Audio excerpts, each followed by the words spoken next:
Gentleman from Texas, Mr. Paul. I thank you, Mr. Chairman. The Federal Reserve Transparency Act, which has passed the House already, is something that the Federal Reserve obviously has been opposed to. And one of the reasons they are opposed to it, as I understand it, is it would politicize the monetary policy, which is not what the bill actually does.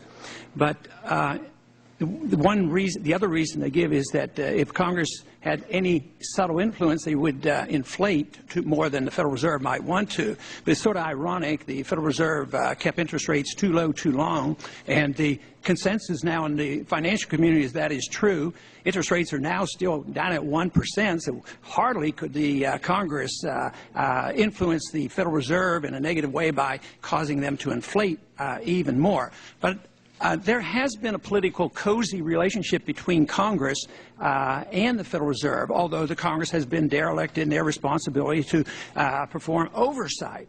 But when it comes to debt, the Fed is there. They can monetize the debt and keep interest rates low.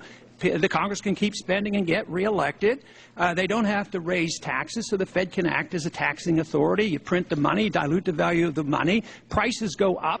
And price inflation is a tax. And when people pay a lot more for their medical care than they used to, they ought to think about the inflationary tax. Also, the Fed accommodates the Congress by liquidating debt. By debasement of the currency, the real value of the money goes down, the real debt actually goes down. So in many ways, the Congress and the Fed does have a pretty cozy political relationship.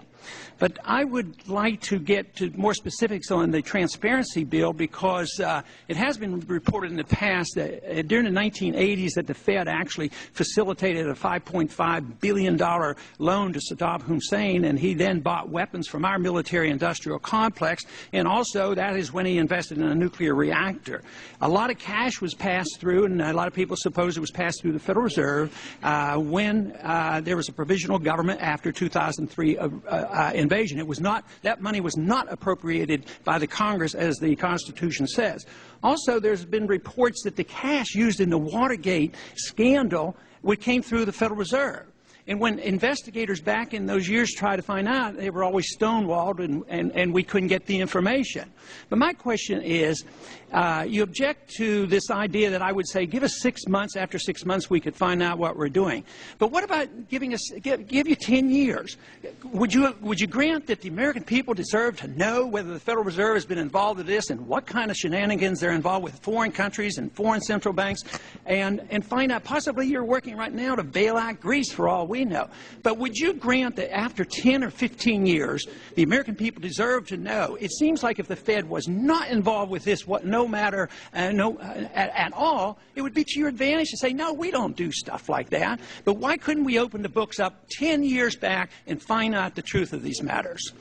Well, Congressman, these specific allegations you've made, I think, are absolutely bizarre, and I have absolutely no knowledge of anything remotely like what you just described.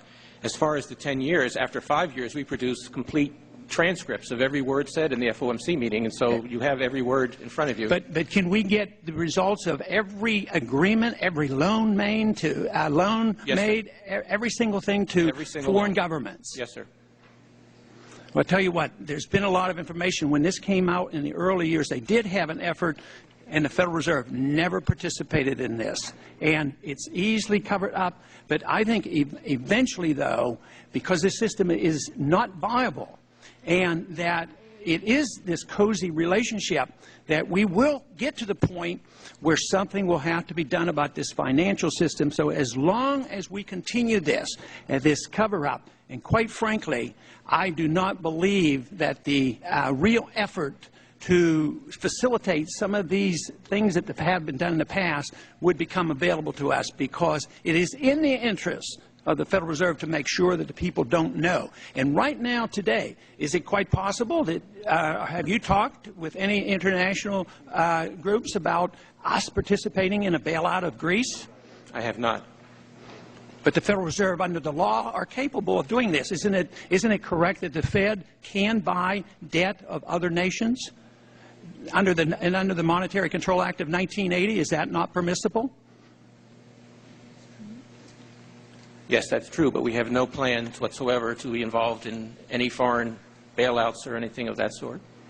But if they did, it certainly would be to our advantage to know about it. You would know about it. Gentleman's time's expired. I recognize the gentleman from Pennsylvania, but I do pledge this committee will look into the allegation that under Presidents Reagan and Nixon, the Federal Reserve was engaged in those activities. The gentleman said that during the 80s, the Federal Reserve lent money to Saddam Hussein, and during Watergate they did this, and I certainly agree that we should look into what might have happened under those two presidencies. The gentleman from Pennsylvania. Thank you, Mr. Chairman. Mr. Chairman, I'm